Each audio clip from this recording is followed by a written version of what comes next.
Every bride has that moment, right? The one where you're standing on a little pedestal in a room full of mirrors, cocooned in a cloud of white silk and lace, and everything feels, for one perfect, shimmering second, like a fairy tale. I had that moment, standing there, with the impossible weight of the beaded train cascading behind me and my mother weeping happy tears in the corner. I felt like a princess. What I didn't know was that my castle was a house of cards, and the two people I trusted most in the entire world were holding the matches. If you've ever had that terrifying feeling that something is just too good to be true, and then found out that you were horrifyingly, devastatingly right, then go ahead and hit that subscribe button. This story is for you. It was 1 week before my wedding day. T-minus 7 days until I married Alex, the man I loved more than I thought it was possible to love another human being.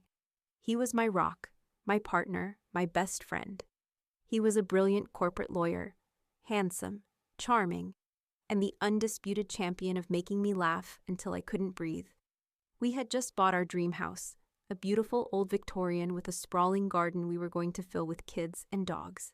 My life was a perfect, finished puzzle, and he was the final, crucial piece. "Oh, Sophia," my mother sobbed from her velvet armchair in the corner of the bridal boutique, dabbing her eyes with a lace handkerchief. "You just look breathtaking. Doesn't she look breathtaking?" Bella, my younger sister, Isabella, glided toward me. Bella was my maid of honor, my built-in best friend, my opposite in every way. Where I was quiet and steady, she was a supernova of dazzling, chaotic energy. She was the artist, the free spirit, the one who could charm anyone into doing anything. She moved through the world with an effortless grace that I had always admired, and secretly envied. She knelt down to adjust the train of my dress, her fingers expertly fluffing the layers of tulle. "Breathtaking doesn't even cover it, Mom," she said, her voice full of a reverence that made my heart swell. She looked up at me, her big blue eyes shining. "Oh my God, Soph, you look like an actual angel. Alex is going to absolutely die when he sees you walking down the aisle." "I think I might die first," I laughed, my voice a little shaky. "I can barely breathe in this thing." "Beauty is pain, my love," she said, winking as she stood up. "But seriously, this is it. This is your moment. You deserve all of this, Soph. You really, really do." She squeezed my hand, and in that moment, I felt a wave of love for her so powerful it almost brought me to tears. We had been through everything together. She was the one I called after a bad day, the one who could make me laugh no matter what. To have her standing beside me, so happy for me, felt like the final, perfect seal of approval on my perfect life. My phone buzzed from my purse on the chair. Bella picked it up for me. "It's him," she said, smiling. The screen showed a text from Alex, "Thinking of you, my beautiful bride. Counting down every single second until I can call you my wife. I love you more than words can say." I felt my heart do a little flip. "Tell him I love him too," I said, my voice thick with emotion. "Of course," Bella said, tapping away on my phone. Our mother sighed contentedly. "I just knew this was meant to be," she said. "Sophia, you were always so sensible, so practical. I'm just so glad you finally found your fairy tale. Your sister, she was born for fairy tales, of course," she added with a proud look at Bella. "But it's just so wonderful to see you get yours, too." It was a classic mom comment, a compliment to me that was somehow also, and primarily, a compliment to my sister for my entire life. I had been the sensible, responsible older sister, and Bella had been the dazzling, creative star. I was the one who got good grades and had a stable career in marketing. She was the one who had dropped out of art school to find her passion. A journey that had so far included stints as a jewelry maker, a yoga instructor, and a freelance poet. My parents adored her for it. They saw her unpredictability as a sign of her artistic genius. My stability was seen as, well, sensible. It was a role I had accepted long ago. Bella was the sun. I was the quiet, reliable planet that orbited her. But now, with Alex, I felt like I had my own source of light. The rest of the fitting was a happy blur of last-minute alterations, discussions about veils, and my mother crying every time I turned around. As we were leaving, Walking out into the bright afternoon sun, I felt a small, nagging thought bubble up, a tiny, dark spot on my otherwise perfect day. "It's funny," I said to Bella as we waited for the valet. "I feel like I've barely seen you or Alex at all this week. I know it's been crazy with all the last-minute wedding prep, but..." Bella's answer was quick. A little too quick. "Maybe." "Oh, you know how it is," she said, with a breezy laugh, waving her hand dismissively.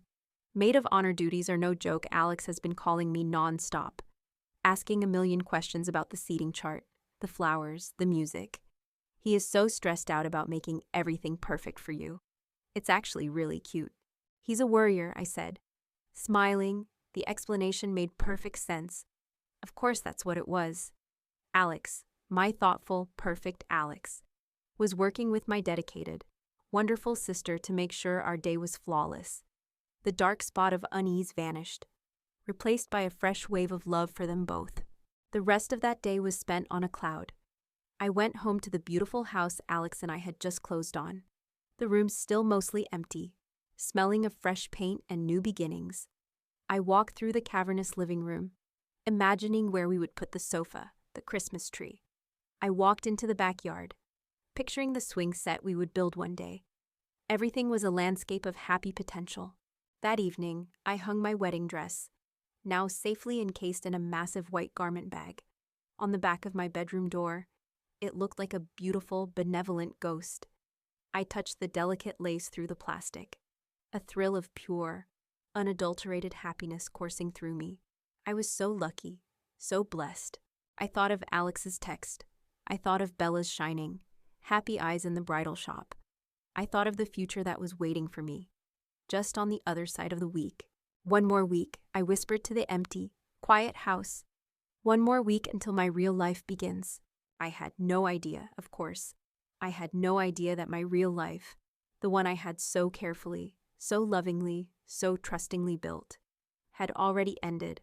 I was just the last person to know it. The 2 days following my final dress fitting were a blur of happy, frantic activity. It was my bachelorette weekend, a perfect sun-drenched escape to a spa resort nestled in the wine country with my 3 best friends. We were supposed to be relaxing, getting massages, drinking champagne by the pool, and talking about all the silly, wonderful, terrifying things that come with getting married. It was supposed to be the calm before the beautiful, happy storm of the wedding. And it was perfect. For the first 24 hours, at least. We laughed until our sides hurt. We reminisced about our college days. We toasted to my future, my best friend and other bridesmaid, Chloe a different, infinitely more loyal Chloe than the one in my previous stories, gave a heartfelt, teary-eyed speech about how happy she was for me, about how Alex was the first man who was truly worthy of me. I felt cherished. I felt loved. The illusion was complete. The crack in the mirror appeared on Saturday afternoon. I was in my hotel room alone for a few minutes. Chloe and my other friends had gone down to the pool to order another round of celebratory cocktails. I had just finished a blissful, hour-long massage, and I was in that lovely, floaty state of complete relaxation, my mind a peaceful, happy blank. I had my laptop open, intending to scroll through a few design blogs before rejoining them. And then I had the stupidest, most domestic, most fatally innocent impulse. Alex and I had just installed a simple, Wi-Fi-enabled security camera in the living room of our new house. We'd gotten it mostly to keep an eye on the contractors who were still doing some touch-up painting. I had the app for it on my laptop desktop, and I thought, with a happy little sigh, I'll just check on our house. I just wanted to see the empty rooms. I wanted to look at the new, pale gray paint on the walls and daydream about where our sofa would go. I clicked on the little icon, a simple blue circle with a stylized image of a house inside. Our house, our future. The live feed flickered to life. The view was from a small camera we had placed on the mantelpiece, looking out over the entire, empty living room. The afternoon sun was streaming through the bay windows. It looked beautiful, peaceful. I smiled. And then, I heard the faint electronic chime of the front door opening. I leaned closer to the screen. I saw Alex walk in. He looked tired, his tie loosened, his suit jacket slung over his shoulder. He'd told me he had to work all weekend to clear his desk before we left for our honeymoon. A wave of love and gratitude washed over me. He was working so hard for us. He walked out of the camera's view, toward the kitchen. A moment later, I heard the sound of the front door again. He must have left it unlocked. I watched the living room, expecting him to come back into the frame. He did, but he wasn't alone. My sister, Bella, followed him into the room. My first reaction wasn't suspicion, it was just confusion. What was Bella doing there? She was supposed to be running a dozen last-minute wedding errands for me across town. Had something gone wrong? Had she come to talk to Alex about a problem with the caterer? She was smiling, a wide, relaxed smile. Alex smiled back. He reached out and took the stack of mail she was holding. They stood there for a moment, talking. I couldn't hear the words. Of course, it was just a silent movie of my own life, but the body language. The body language was all wrong. This wasn't the formal, slightly awkward energy of a future brother-in-law and sister-in-law. This was easy, familiar, intimate. He touched her arm as he laughed at something she said. She playfully swatted his shoulder in return. And then my world tilted on its axis. She reached up, her movements slow and deliberate, and ran her hand through his hair. A gesture of such easy, practiced intimacy it made the air go out of my lungs. He didn't pull away. He leaned into her touch, and then he leaned down, and he kissed her. It wasn't a quick peck. It wasn't a friendly, familial kiss. It was a deep, hungry, lingering kiss. The kind of kiss he hadn't given me in months, a fact I had chalked up to wedding stress. It was the kiss of two people who were not in the first flush of a new affair, but deep in the comfortable, familiar territory of a long-running one. I think I made a sound, a small, strangled gasp. My brain was simply refusing to process what my eyes were seeing. This couldn't be real. It was a mistake, a dream, a glitch in the video feed. My sister, my beautiful, effervescent sister, my maid of honor and my fiancé, my loving, devoted fiancé. In our house, the house we were supposed to fill with a family. I was watching a ghost story, and the ghost was me. They broke the kiss, and they were still smiling. They moved over to the brand new, charcoal gray sofa that had just been delivered 2 days before. The one I had spent 3 weeks agonizing over fabric swatches for. They sat down, and the scene became more and more intimate. A silent, brutal ballet of betrayal. His hand on her leg, her head on his shoulder, their laughter, which I couldn't hear but could see in the joyful crinkle of their eyes. They looked happy. They looked relaxed. They looked right. And that was the most painful part of all. They looked like they belonged together. A part of my brain, a cold, analytical part I didn't know I possessed, took over my body, my hand, which was shaking so badly I could barely control it. Moved the cursor across the screen. It hovered over the small, red circle at the bottom of the feed. Record. You will need this. The cold voice in my head said, this is not a nightmare you can wake up from. This is evidence. Document the crime. I clicked the button. The red circle began to pulse, a tiny, beating heart counting out the seconds of my life's demolition. I don't know how long I watched. It might have been 30 seconds. It might have been 10 minutes. Time had ceased to have any meaning. I watched as their conversation turned into more kisses. I watched as his hands roamed her body. I watched as she unbuttoned her blouse. I watched.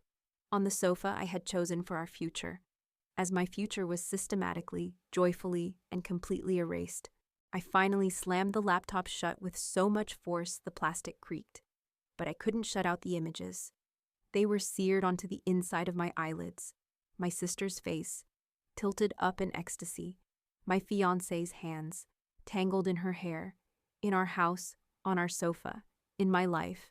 The world went white at the edges. The luxurious, spa-scented air of the hotel room suddenly felt thick and unbreathable. I stumbled out of the chair, my legs like jelly, and made it to the bathroom just in time to be violently, horribly sick. I retched until there was nothing left but dry, agonizing heaves, my body trying to expel a poison that was not in my stomach, but in my soul. I ended up on the cold, tiled floor of the bathroom, my cheek pressed against the porcelain of the bathtub, my body trembling with a grief so profound it felt like a physical death. The fairy tale was a lie. The prince was a monster. And the wicked witch. The wicked witch was my own sister. I was still there, curled in a ball on the floor, when the door to the hotel room opened. "Soph, you ready to go? The others are saving us a table by the—" It was Chloe, my best friend. Her cheerful voice trailed off as she saw the state of the room. The empty chair, the abandoned laptop. "Soph, are you in here?" She found me on the bathroom floor. "Oh my God," she whispered, rushing to my side. "What happened? Are you sick? You're as white as a sheet." I couldn't speak. I couldn't form words. The betrayal was a physical thing, a rock in my throat. I just shook my head, my body racked with silent sobs. "Sophia, you're scaring me," she said, her voice full of a panicked concern. "What is it?" I just lifted a single, trembling finger and pointed out the door, toward the closed laptop on the desk. Chloe's eyes followed my finger. She looked at the laptop, then back at me, her expression a mixture of confusion and dawning dread. She stood up, walked slowly over to the desk, and cautiously, as if it might be booby-trapped, she opened it. The screen was still on the security app's main page. The little red recording icon was still pulsing. She clicked on the live feed, and she saw it, too. I couldn't see the screen from where I was, but I didn't need to. I saw it all reflected in her face. I saw the confusion melt into disbelief. I saw the disbelief curdle into pure, unadulterated horror. And then I saw her beautiful, kind face contort into a mask of such ferocious, protective rage that it almost scared me. She didn't say anything. She just slammed the laptop shut, walked back into the bathroom, and knelt down on the floor beside me. She wrapped her strong, warm arms around my trembling body, and she just held me. She held me as the dream of my perfect life finally, completely, bled out onto the cold, hard tile of the floor. The hours that followed the discovery were a black, jagged hole in time. I remember pieces of it, like sharp, glittering shards of a shattered mirror. I remember the cold, hard tile of the bathroom floor against my cheek. I remember my best friend, Chloe, bundling me in a fluffy hotel robe and guiding my trembling body back to the bed.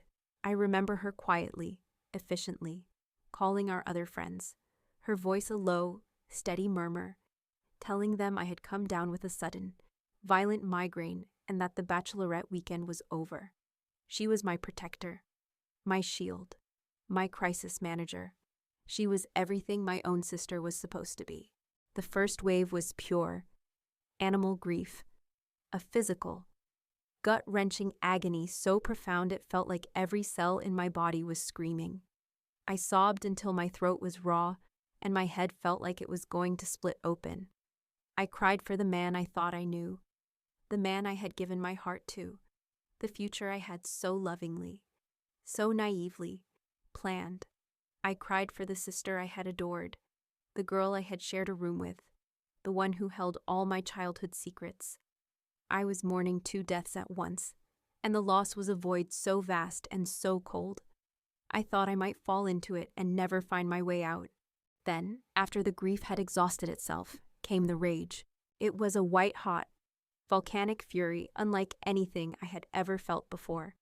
I wanted to destroy things. I wanted to pick up the ridiculously expensive bottle of champagne that was chilling in an ice bucket by the window and hurl it against the wall. I wanted to scream until my lungs bled. I wanted to call them. I remember grabbing my phone, my fingers shaking, my thumb hovering over Alex's contact photo, a picture of us, smiling, on a beach. A picture that was now a monument to a lie. "Don't," Chloe said softly, her hand gently closing over mine and taking the phone from me. "Not yet. You're not ready." She was right. I was a storm, a hurricane of pure, raw emotion. And a hurricane doesn't plan. It just destroys. The rage eventually burned itself out, too, leaving behind a third, and perhaps more terrifying, state of cold, dead numbness. I just lay in the hotel bed, staring at the ceiling, the images from the security camera playing on a relentless, silent loop in my mind. His hands on her, her smile, the casual, comfortable intimacy of it all. It was the comfort that was the most brutal part. This wasn't a one-time, drunken mistake. This was a life they had been living behind my back, my whole world, my perfect, happy life had been a lie. I was a fool. A happy, trusting, blind fool. We drove home the next morning in a heavy silence. Chloe drove my car, her eyes flicking over to me every few minutes with a look of deep, worried concern. I just stared out the window at the passing scenery, my mind a blank, static-filled screen. It was in that silent car ride, as the numbness began to recede and the first, fragile tendrils of rational thought began to sprout in the wasteland of my mind, that the real horror began to take shape. It was a horror beyond the initial betrayal. It was the horror of what would happen next. "We have to start making calls," Chloe said gently, as we neared the city limits. "The wedding planner, the venue, the caterer, your parents, his parents. We have to cancel everything." And that's when it hit me. An epiphany so clear and so terrifying. It was like a lightning strike in my soul. Cancel everything. I thought about what would happen, the sequence of events that would unfold, as surely as night follows day. If I just canceled the wedding, first, I would have to tell my parents. I could already hear my mother's voice, a gasp of horror, followed by a flurry of frantic questions. Then would come her primary concern: what will people think the guests are flying in? The gifts have been arriving for weeks. Then, Bella would tell her version of the story, my beautiful, fragile, artistic sister. She would weep. She would talk about a connection she couldn't control, an overwhelming love that just happened.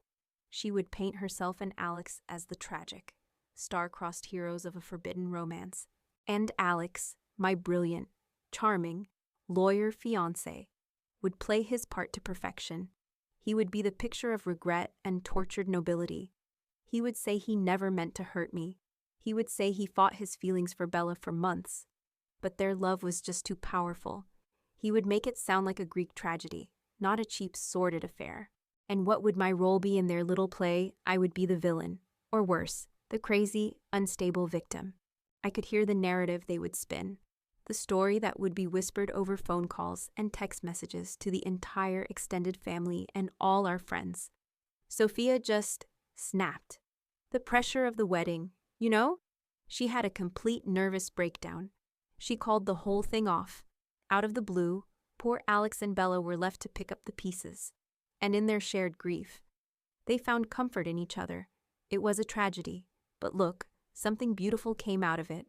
They would steal my fiancé, my sister, and my wedding, and then they would steal my story, too.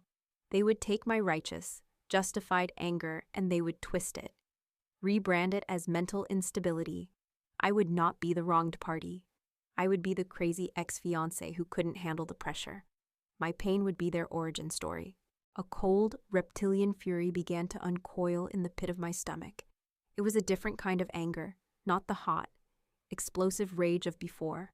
This was a cold, calculating, and patient fury. "No," I whispered, the word a dry crackle in the silent car. Chloe glanced over at me. "No, what do you mean? No, Sophia. You can't be serious. You can't marry him."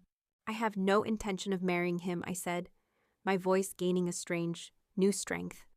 I turned to look at her, and she told me later that my eyes, in that moment, scared her a little. The grief-stricken girl was gone. "But I have every intention of walking down that aisle." Chloe stared at me, her mouth slightly agape. "I don't understand." "Think about it, Chloe," I said, my mind suddenly, terrifyingly clear. The fog of grief replaced by a landscape of brutal, strategic clarity. If I cancel, they win. They control everything. They get to be the heroes of their own sad little romance novel, and I'm just the crazy bitch in the first chapter. But the wedding is a stage. It's my stage. The venue is paid for. The guests are invited. The audience is a captive one. It is the one place, the one time, where they cannot control the narrative, because I will. "What are you going to do?" she asked, her voice a hushed whisper. I looked down at my phone, which was still in my hand. I thought of the small, red, pulsing record button. I thought of the high-definition, irrefutable, digital ghost I had captured. "They want a big public celebration of their love," I said, a slow, dangerous smile spreading across my face. It felt alien, like a muscle I hadn't used in a long time. Fine, we'll give them one. But it's going to be on my terms, with my script. I looked at her, my eyes hard as stone. And I have the perfect wedding video to show. Chloe's eyes went wide. For a moment, she looked horrified. Then, as the full, cold, brutal genius of the plan settled in, her expression changed. A slow, dangerous smile of her own began to form. "Sophia," she said, her voice full of a new, awestruck respect. "That is the most terrifying and the most brilliant thing I have ever heard in my entire life." She reached over and squeezed my hand. "Okay," she said. "General, what's the first step?" The grief was still there. A cold, heavy stone in my gut. But now it had a purpose. It was the fuel. The rage was my engine. And the plan was my destination. I picked up my laptop from the back seat. I opened it and looked at the video file saved on my desktop. Living room feed Zo7 2025 MP4. My fingers, no longer shaking, moved over the trackpad. I renamed the file. Our Most Precious Memories MP4. The game was on. The drive home from the wine country was the quietest, longest 3 hours of my life. Chloe drove, her hands tight on the steering wheel, her expression a mask of grim determination. I just stared out the passenger window, the lush, rolling hills of the landscape blurring into a meaningless green smear. The grief and rage had hollowed me out, leaving behind a cold, terrifyingly calm emptiness. I was a general surveying a battlefield after a devastating loss, and all I could think about was how to orchestrate the counterattack. Walking back into the house I shared with Alex was the first test. It was our house, the one we had picked out together, the one we were supposed to fill with a lifetime of memories. Now, every corner of it was a crime scene, the living room, where the security camera had broadcast my life's demolition, the sofa, the one I had spent 3 weeks choosing. It was all tainted. He was there, waiting for me. He met me at the door, a bright, handsome smile on his face. A smile that was now a grotesque mask. "Hey, baby," he said, pulling me into his arms. "I missed you. How's the spa weekend? Did you and the girls have the best time?" I had to physically stop my body from recoiling from his touch. The performance of my life began in that moment. I leaned into his hug, my body stiff as a board, and rested my head on his shoulder for a half-second. The scent of his familiar cologne now smelling like poison. "It was amazing," I lied, my voice a passable imitation of my normal, happy tone. "So relaxing, but I think I had a little too much champagne.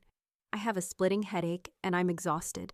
It was the perfect excuse, the universal get-out-of-jail-free card for any post-bachelorette weekend. It gave me a reason to be distant, to avoid his touch, to go to bed early. He bought it completely. "Oh, my poor girl," he said, kissing my forehead, a kiss that made my skin crawl. "You go get some rest. I'll order us some takeout." And so began the longest, most excruciating week of my life. I became a spy in my own home, an actress in my own tragedy. I had to live, day in and day out, with the two people who had shattered my world. And I had to pretend that it was still whole. Every morning, Alex would kiss me goodbye before he left for work, and I would have to force myself not to wipe my mouth the second he closed the door. Every evening, he would come home and ask about wedding details, and I would have to discuss flower arrangements and catering choices with a man I now despised with every fiber of my being. His touch was a violation, his voice was nails on a chalkboard, his love was a lie, and I had to pretend I believed all of it. My interactions with my sister were even worse. She was in full maid of honor mode, a whirlwind of helpful, devoted energy. She came over almost every day, ostensibly to help with last-minute wedding tasks. The hypocrisy was so profound. It was almost an art form. We sat on my living room floor, on the very sofa where I had watched her betray me, surrounded by place cards and seating charts. "Okay," she said, her brow furrowed in concentration, a pen tucked behind her ear. "So, I was thinking, we should definitely put Great Aunt Carol at a table as far away from your dad as possible. Otherwise, they'll just argue about politics all night. What do you think, Reich Vater Day?" I looked at her, my sister, meticulously planning the seating arrangements for my wedding to the man she was sleeping with. The sheer, sociopathic normalcy of it was breathtaking. I wanted to scream. I wanted to tell her I was planning on seating her and Alex at a table in the nearest active volcano. But instead, I just smiled my fake, blushing bride smile. "That sounds smart, Bella," I said.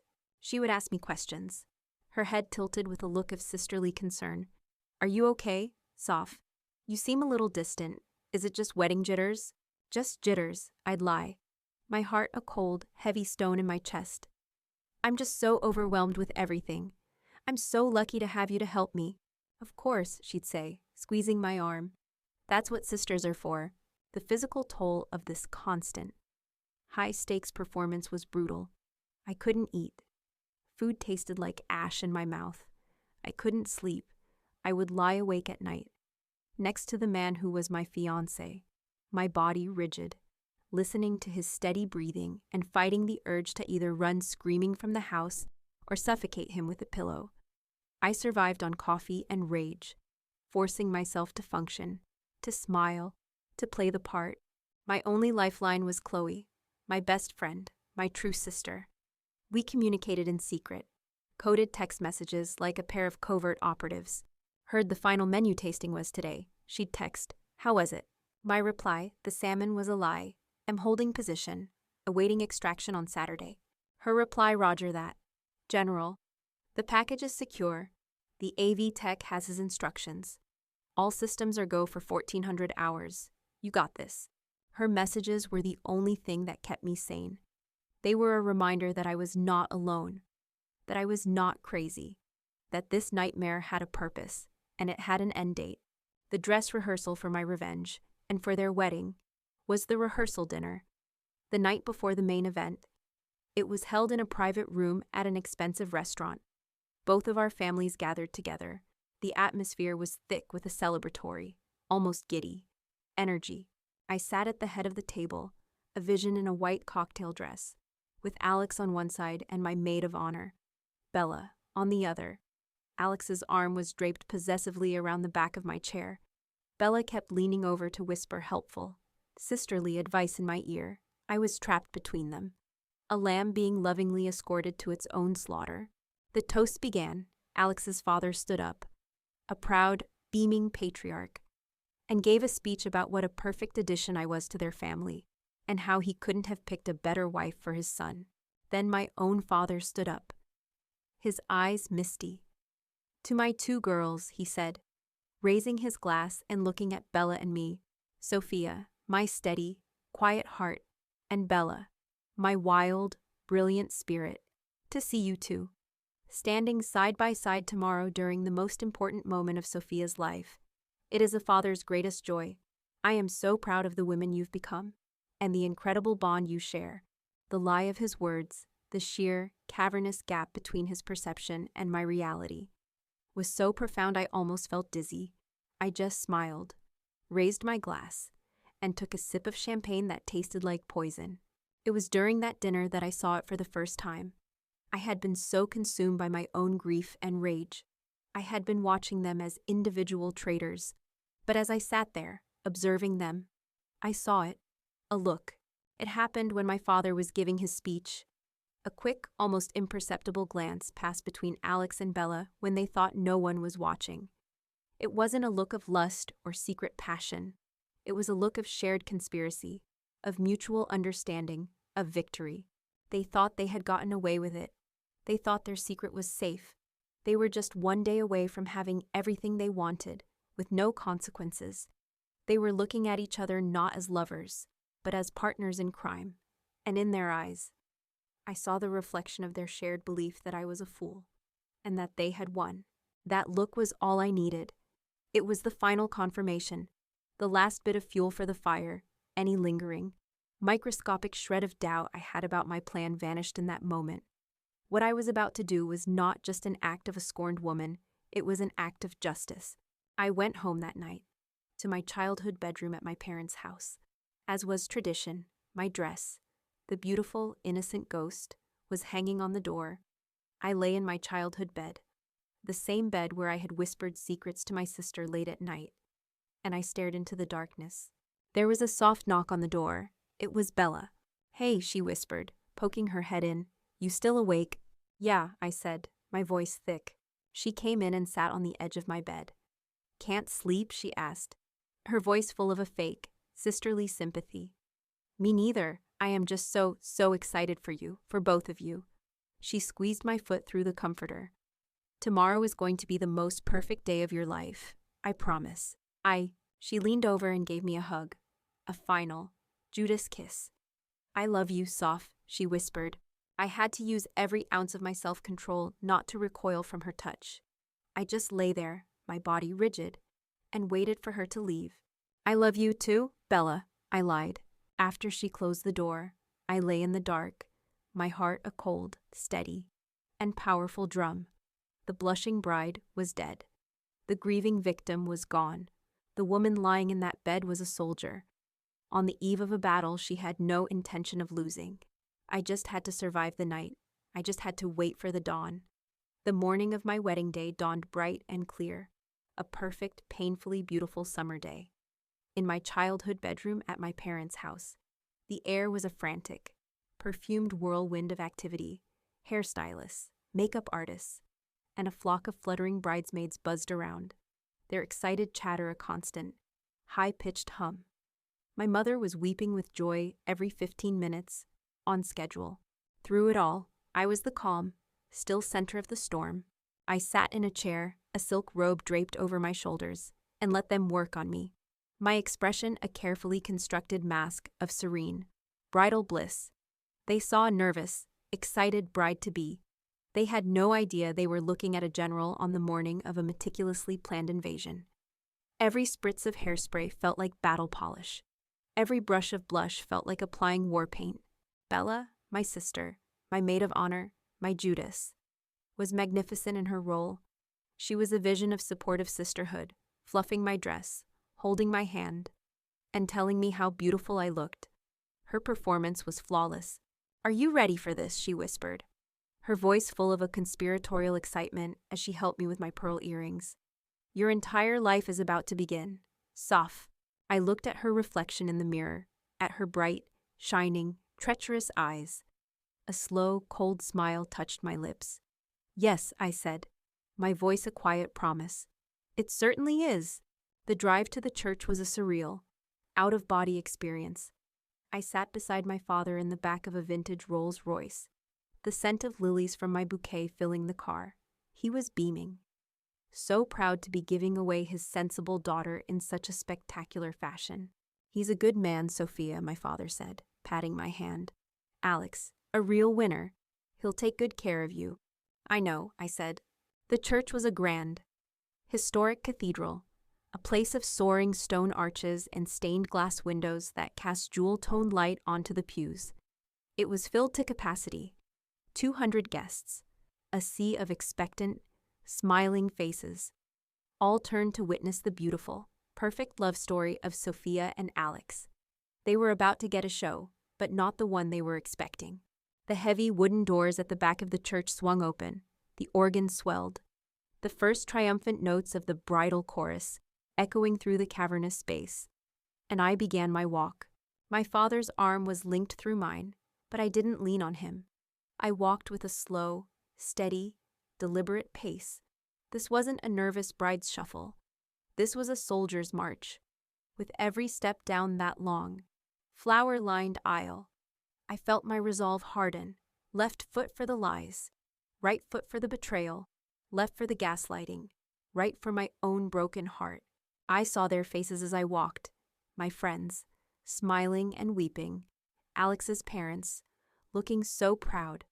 And then I saw the front pew, my mother, dabbing her eyes, and next to her, my maid of honor, my sister, Bella, looking like an angel in her pale pink dress, a perfect, happy, treacherous smile on her face. And then I saw him, Alex, standing at the altar, looking impossibly handsome in his tailored tuxedo. He was beaming, his eyes locked on me, his face a perfect mask of adoration and love, a mask I was about to rip off. My father gave my hand to Alex at the altar. Alex's hand was warm and steady. He leaned in and whispered, his breath warm against my ear, "You look perfect. I love you so much." I looked him directly in his beautiful, lying eyes, and I smiled my sweetest, most loving smile. I love you too. I lied. The ceremony began. The officiant, a kindly old man with a gentle voice, spoke of love, of trust, of fidelity, of the sacred bond of marriage. Every word was a perfect, exquisite, and deeply satisfying torture. I stood there, holding Alex's hand, the hypocrisy of it all roaring in my ears. I could feel Bella's presence just over my shoulder, her silent, triumphant energy a poison in the air. Finally, the moment came.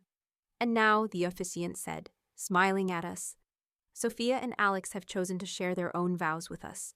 He nodded to Alex to begin. Alex took my other hand, holding both of them in his. He looked deep into my eyes, his own shining with what looked, to the rest of the world, like pure, unadulterated love. Sophia, he began, his voice thick with a perfectly feigned emotion. From the moment I met you, I knew my life would never be the same. You are my North Star, my moral compass, my greatest adventure. You taught me what it means to be a good man. You taught me the meaning of trust, of honesty, of a true and equal partnership. I had to use every ounce of my will not to laugh. Trust and honesty. It was magnificent. I promise today, in front of all our friends and family, to honor you, to cherish you, and to be faithful to you, and only you, for all the days of my life, he finished, his voice breaking on the last line. You are my everything. I love you. The church was filled with the sound of sniffles and sighs. It was a perfect speech, a masterpiece of fraudulent sentiment. Thank you, Alex, the officiant said, wiping a tear from his own eye. He turned to me. Sophia, all eyes were on me. The entire church, 200 people, leaned forward in their pews.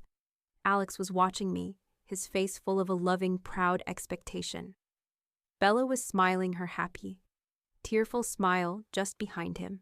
This was my moment. The stage was set. The audience was captive. The actors were in position. I took the microphone from the officiant. My hand was perfectly steady. Thank you, Alex, I began, my voice clear and strong, ringing through the silent church. Those were beautiful, beautiful words. I turned slightly to address not just Alex, but the entire congregation. Before I read the vows I've written, I wanted to share something a little special with all of you, I said, a serene, beatific smile on my face. In this modern world, we document everything, don't we? Our phones, our laptops, they capture all of our most precious moments. And in thinking about what I wanted to say today, I realized that words alone weren't enough to capture the truth of the incredible love that has brought us all to this beautiful church today. I could see the guests murmuring to each other, smiling. They thought this was a sweet, modern touch. A surprise slideshow, perhaps. Alex and Bella exchanged a slightly confused, but still happy look. So, I continued, my smile never wavering. I've put together a very short video, a little collection of some of our most recent, most meaningful memories. A video that I think truly explains the bond that my fiancé and my own sister, my maid of honor, share. At the mention of Bella, her smile faltered for a fraction of a second. A flicker of unease appeared in Alex's eyes, but it was too late. I looked to the back of the church, to the small, elevated AV booth where my best friend, Chloe, was standing next to a young, terrified-looking technician. She had her phone pressed to her ear. Coordinating, she saw me look at her. She gave me a single, sharp, almost imperceptible nod, the general, giving the go-ahead. I turned back to the front, my smile as bright and as cold as a winter star. I raised the microphone to my lips. Roll the clip, I said. The lights in the Grand Cathedral dimmed slightly. Too large. Previously hidden projection screens descended silently from the high, vaulted ceiling on either side of the altar, and then they flickered to life for a single, beautiful, agonizing second. The two massive screens on either side of the altar remained blank. In that second, the entire church held its breath. The guests were smiling, a sea of expectant faces, ready for a heartwarming montage of my life with Alex, pictures of us as children, photos from our first vacation, a clip from our engagement party. Alex himself was watching the screens with a proud, loving smile, believing this was my final romantic surprise for him. My sister, Bella, standing just behind him, had a look of pleased curiosity on her face. They were lambs, happily waiting for the slaughter. And then the screens flickered to life. But there was no soft, romantic music. There was no slideshow of happy memories. There was just the cold, sterile, and brutally silent footage from my living room security camera. The image was crystal clear, a high-definition broadcast of their betrayal. The first thing the 200 guests in that silent cathedral saw was the wide, empty expanse of my living room, the afternoon sun streaming through the bay windows.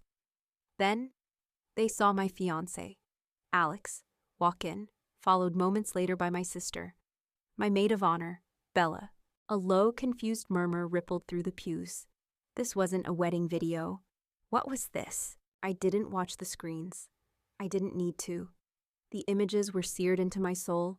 I watched them. I watched Alex's face as he saw himself on the screen.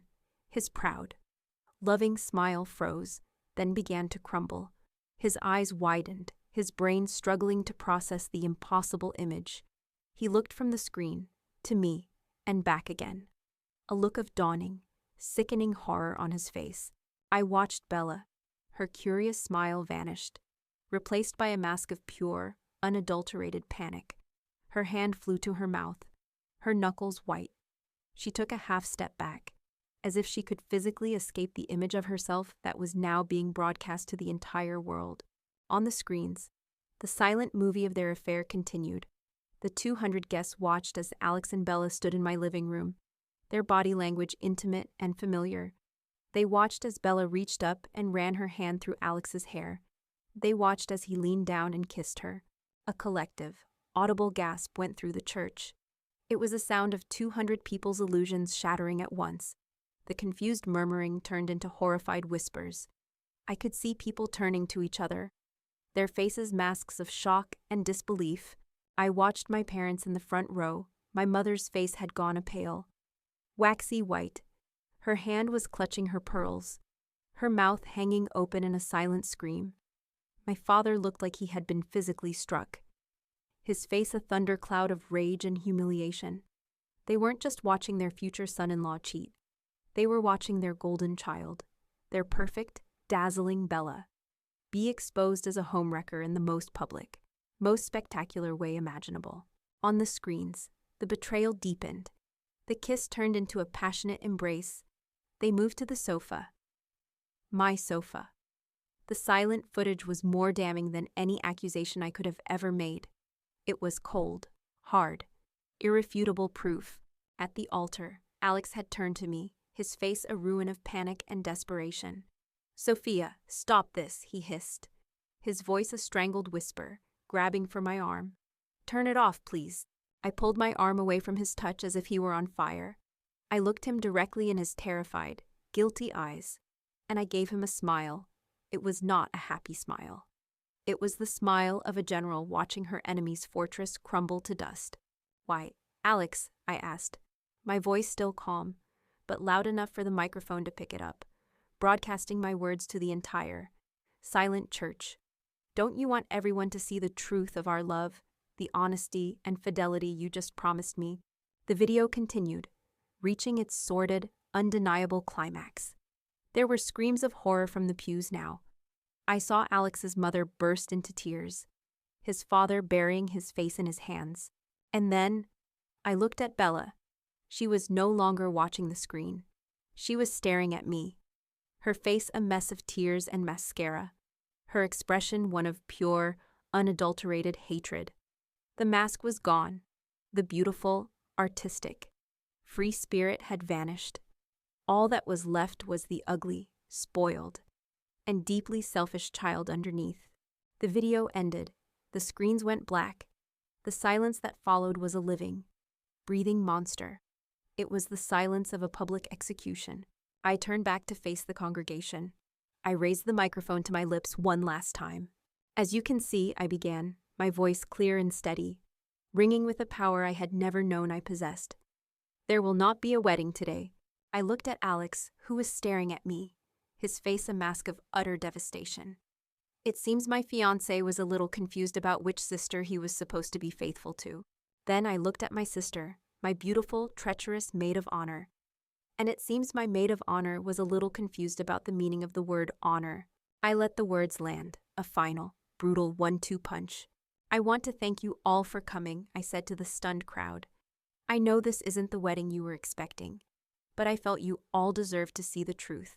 Instead of just hearing the lies they would have told you later, I paused, then delivered the final line. The reception, however, is still on.